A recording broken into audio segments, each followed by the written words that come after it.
Bismillahirrahmanirrahim. Assalamualaikum warahmatullahi wabarakatuh.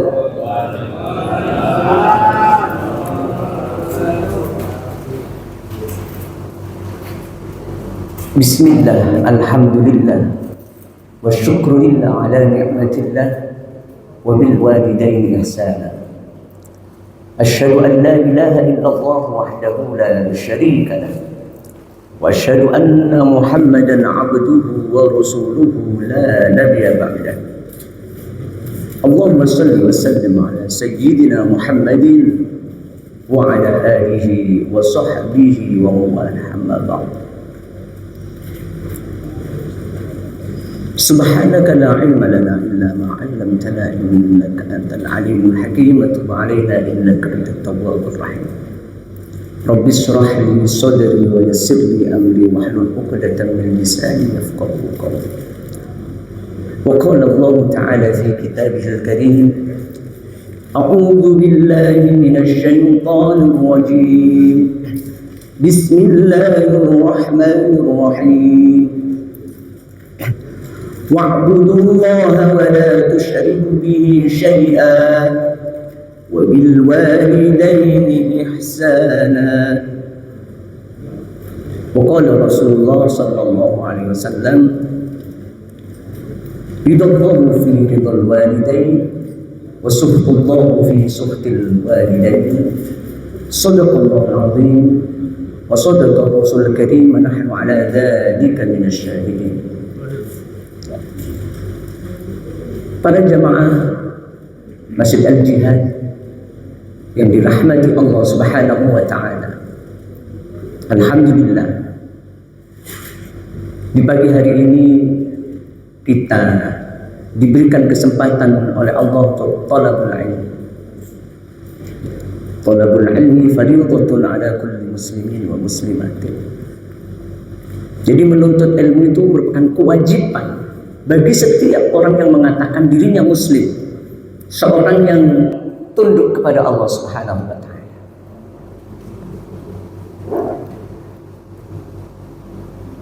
Jadi penting sekali kita selalu menambah ilmu. Sampai kapan? Ya.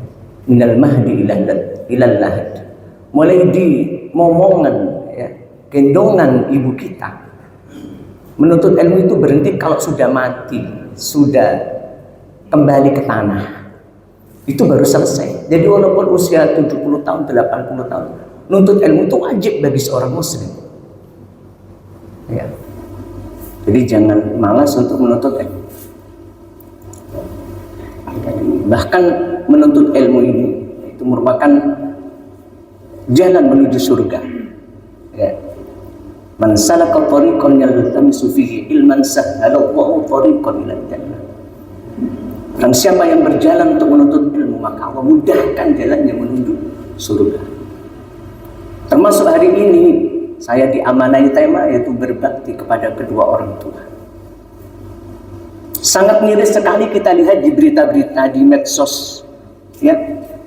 Ada di Jawa Timur ini seorang anak, ya, menitipkan orang tuanya di panti jompo. Padahal dia sendiri mestinya untuk memberikan satu piring nasi mesti dia mampu, tapi dia dan anaknya yang lain lebih sepakat mereka menitipkan orang tuanya di panti jompo. Sangat menyedihkan hati kita, ya. Ada juga seorang anak yang membunuh orang tuanya. Kenapa? Karena rebutan warisan. Makanya pemberian terbaik seorang orang tua itu, ayah ibu kepada anaknya adalah pendidikan. Maka warisi mereka dengan ilmu. Ya, jangan sekedar warisi mereka harta. Kalau diwarisi harta saja, itu tadi akhirnya bertengkar antar anak sama anak musuhan. Iku warisanku itu kan. Kalau seperti itu kasihan yang meninggal. Makanya mulai sekarang itu ditata, ya. Jangan sampai anak kita bertengkar gara-gara warisan. Meninggalkan sesuatu yang ditumpuk-tumpuk kemudian tidak dibawa pulang, itu bukan orang cerdas. Rumah, mobil, apa, itu bakal kita tinggal. Yang bersama kita itu amal kita dan doa anak soleh. Idza mata ibnu Adam in qata'a amaluhu illa min salasin shadaqatin jariyatin aw ilmin yuntafa'u bih aw waladin shalihin yad'u lah. Tiga ini yang terus mengalir. Tiga ini yang harus menjadi pensiunan kita yang terus mengalir. Ya. Jadi ketika anak cucu Adam itu meninggal, maka terputus amalnya. Gak ada amalan yang bisa masuk kuburnya, sehingga kuburnya menjadi seperti hotel, ya sudah akan menjadi raudhatan min riyadil jinan, kecuali tiga perkara ini. Ya. Sedekah jariyah, ilmu yang manfaat, dan doa anak yang soleh. Ya. Maka siapkan tiga ini. Sedekah jariyah. Ya, jangan pelit-pelit untuk sedekah jariyah, karena sedekah jariyah itu diri kita. Ya. Menyekolahkan anak yatim, membangun masjid. Ya. Memberikan Quran kebutuhan anak-anak yang tahfidz misalnya. Selama dipakai itu terus mengalir. Itu siapa yang menyiapkan? Ya diri kita sendiri, bukan orang lain. Ya. Ilmu tafa'u bi, ilmu yang bermanfaat. Jadi orang tua itu berikan anak itu nasihat-nasihat yang baik. Jangan pernah cuek wes karepe anakku. Apalagi anaknya tempatkan sekolah yang gak ada pendidikan agamanya, atau ada tapi sedikit. Bagaimana mereka bisa menghormati kita? Ilmu agamanya saja, ilmu yang mengajarkan supaya dia berbakti sama orang tua, gak diberikan oleh orang tuanya.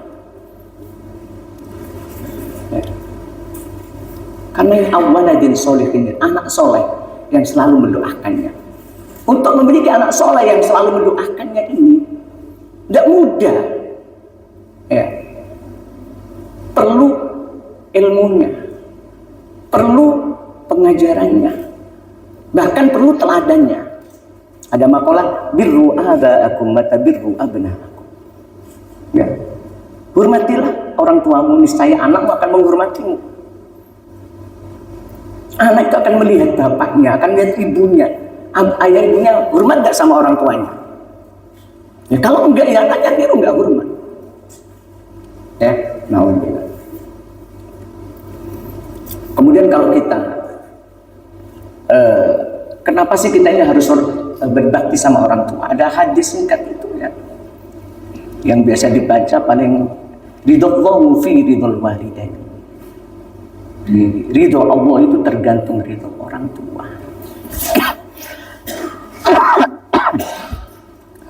Wa sukhtullahi fi sukhtil walidain.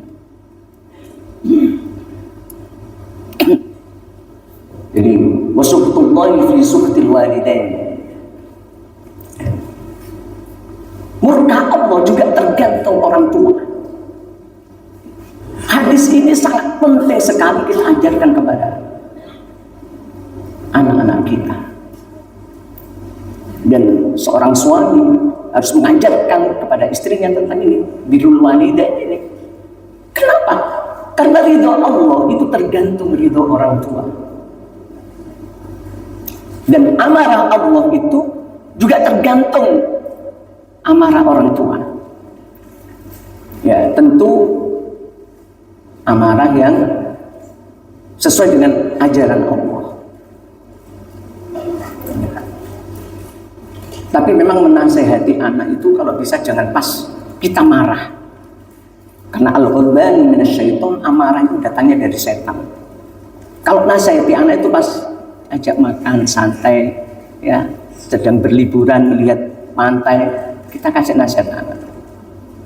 Atau pas mau tidur kita bacakan cerita, ya, kisah Alqamah, ya, bin Uwais, ya, atau Uwais Al-Qarni, ya, bin Qais, ya. Jadi Alqamah bin Qais itu yang menceritakan seorang sahabat Nabi yang ahli ibadah, ahli tahajud, ahli baca Quran. Tapi di akhir hidupnya, lisannya yang rajin ibadah itu tidak bisa mengucapkan kalimat syahadat. Nggak bisa nggak bisa. Sampai sahabat itu lapor kepada Nabi.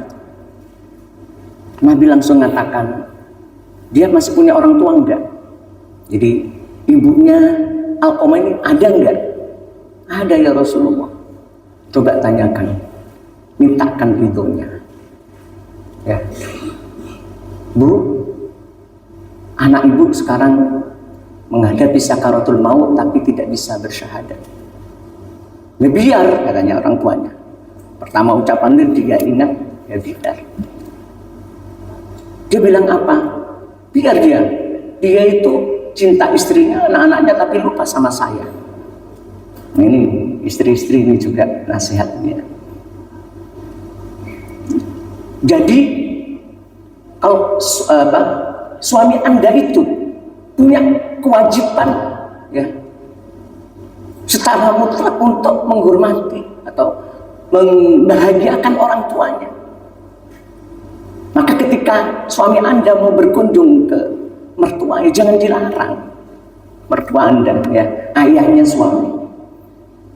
Ketika suami mau memberikan sesuatu, ya, kepada mertua Anda, ya, ayahnya suami atau ibunya suami, jangan dilarang. Memang itu kewajibannya. Ya. Nah, kalau istri Ustadz, ya kalau istri itu, ya, itu tanggung jawab suami, maka ya izin dulu kepada suami.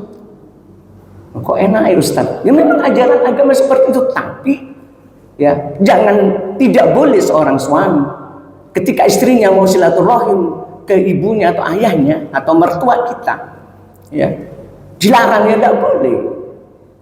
Yang dimaksud wa'ashiruhunna bil ma'ruf, ya, menggauli istri kita dengan baik itu juga termasuk orang tuanya, ya, mertua kita itu juga orang tua kita yang melahirkan istri kita, membesarkannya, menyusuinya. Itu perjuangan mertua, sudah besar dikasihkan kita lagi. Nah, jadi dua-duanya harus saling memahami, mengerti. Karena banyak juga pertengkaran dalam rumah tangga itu karena hal ini. Jadi suaminya kalau istrinya ke mertua dilarang, ya. Tapi kalau dia ke orang tuanya baik, itu tidak boleh, itu tidak adil namanya. Ya, jadi seperti itu. Oleh karena itu dalam surat Al-A'raf ayat 15 itu Allah berpesan, ya, tentang seseorang kalau sudah usia 40 tahun. Ya. A'udzubillahi minasyaitonirrajim. Bismillahirrahmanirrahim. وَوَصَّيْنَا الْإِنسَانَ بِوَالِدَيْهِ إِحْسَانًا حَمَلَتْهُ أُمُّهُ كَرْهًا وَوَضَعَتْهُ كَرْهًا وَحَمْلُهُ وَفِصَالُهُ 30 شهرًا. Jadi kita diperintahkan, Allah berwasiat kepada manusia, ya, agar berbuat baik kepada kedua orang tuanya, biwalidayhi ihsana. Kenapa? Hamalathu ummuhu karha wa wada'athu karha. Ketika hamil itu susah payah, berat. Ya kalau seperti orang bawa genderang drumben itu, ya, yang besar, drang itu kalau capek bisa ditaruh. Kalau istri kita atau ibu kita, bisa nggak hamil itu ditaruh? Nggak bisa. Allah mengatakan karhan. Ya. Jadi ketika hamil itu berat sekali. Ya.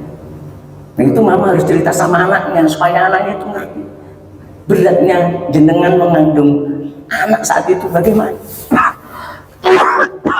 Perlu diceritakan ke anaknya. Ya. Karena Allah cerita tentang jenengan ini. Ya.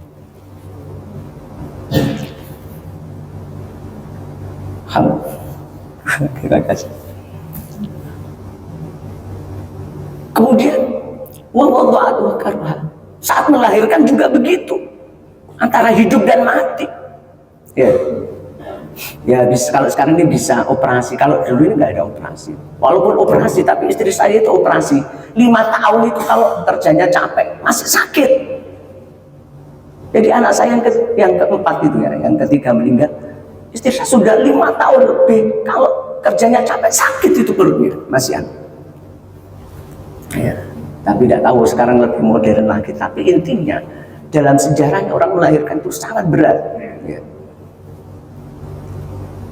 Wa wada'athu karha wa hamluhu wa fisaluhu salasun. Kemudian setelah hamil begitu berat, kemudian menyusunya, ketika lahir menyusunya selama 2 tahun.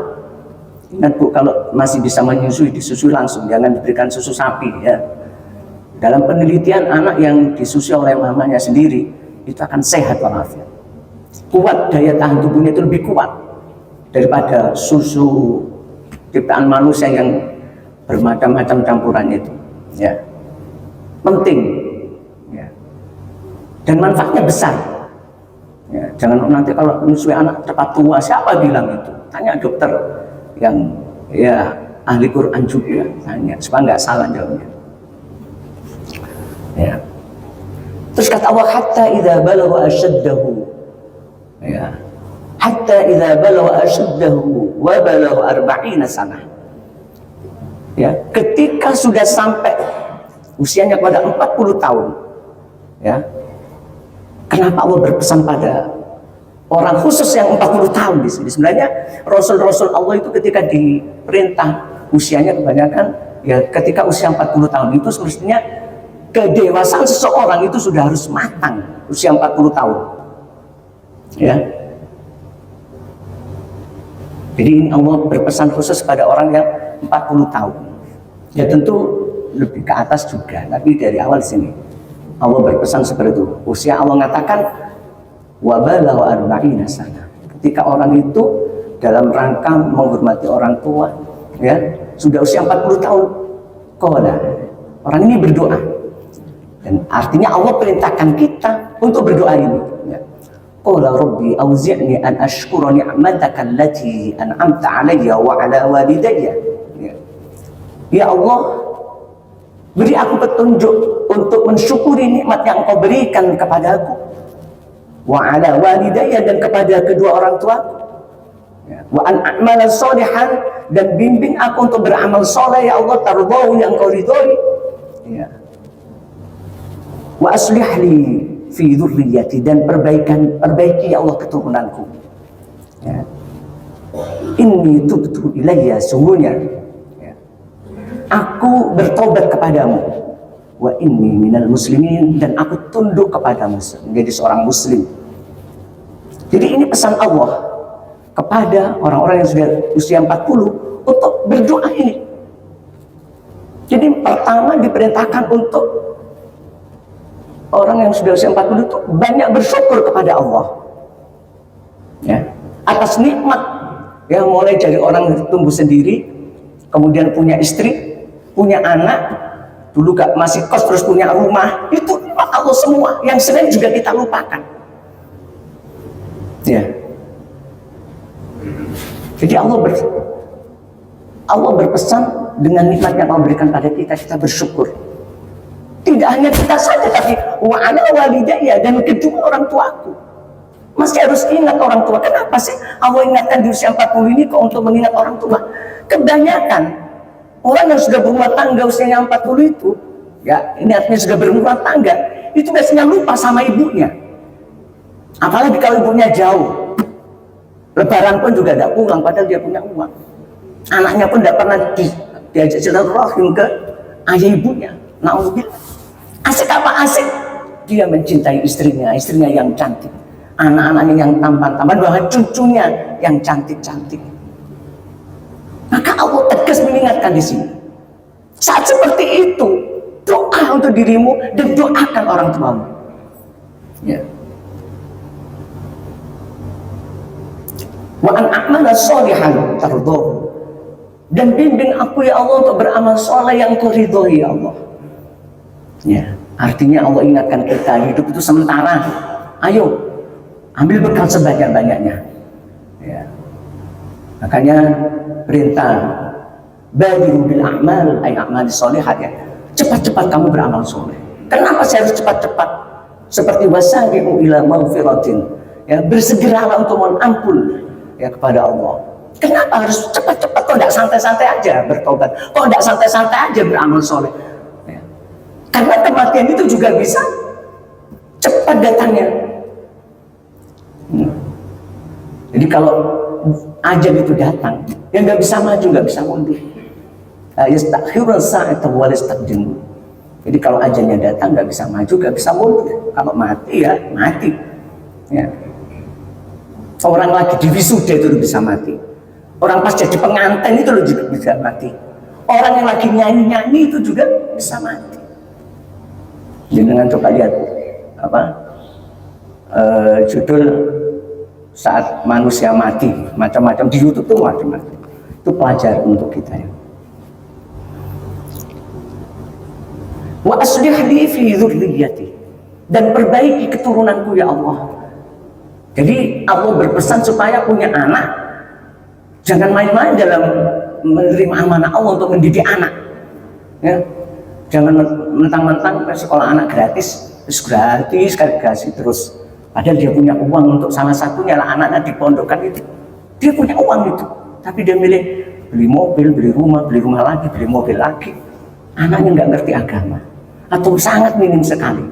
Kalau punya anak 4, 1 lah taruh, atau 2, 1 taruh supaya Al-Quran juga berpesan seperti jangan semua pergi perang, sisakan 1 untuk memahami agama supaya dia bisa mengingatkan ya orang-orang itu tentang agama Allah, tentang nasihat akhirat, tentang sukses dunia akhirat. Nah, begitu. Innani tubtu ilaika, sesungguhnya aku bertobat kepadamu. Orang sudah 40 itu ayo banyak bertobat, jangan tua-tua lagi ya. Tua-tua semakin menjadi maksiatnya semakin lemah, naudzubillah ya. Wa inni minal muslimin, dan semuanya aku menjadi orang yang tunduk kepadamu ya Allah. Nah, jadi artinya juga ini kalau wafat lah ya, sampai tetap berpedoman pada agama Islam, tetap bertauhid kepada Allah. Jadi orang itu bisa dilihat kesuksesannya di akhirnya juga. Makanya ketika kita sekarang ahli ibadah, jangan meremehkan orang yang ibadahnya biasa-biasa saja. Tidak boleh. Karena kesuksesan sesungguhnya orang di akhirnya. Kalau akhirnya husnul khotimah, dia sukses. Kalau akhirnya dia tetap memeluk Islam dan mengatakan la ilaha illallah, dia sukses.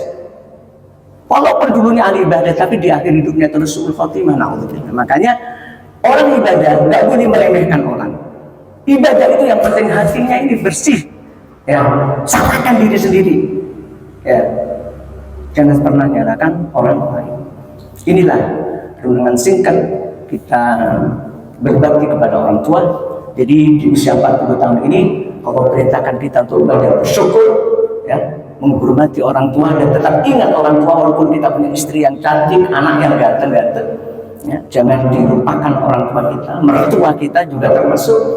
Kemudian kita diperintahkan untuk juga beramal soleh, segera beramal soleh. Kemudian memperbaiki keturunan ya, harus punya anak-anak yang soleh-solehah, kemudian bertobat kepada Allah, dan terakhir kalau wafat tetap membawa Islam. Itulah pesan Allah kepada kita semua. Kurang lebihnya mohon maaf. Wal afu minkum ihdinas siratal mustaqim. Wassalamualaikum warahmatullahi wabarakatuh.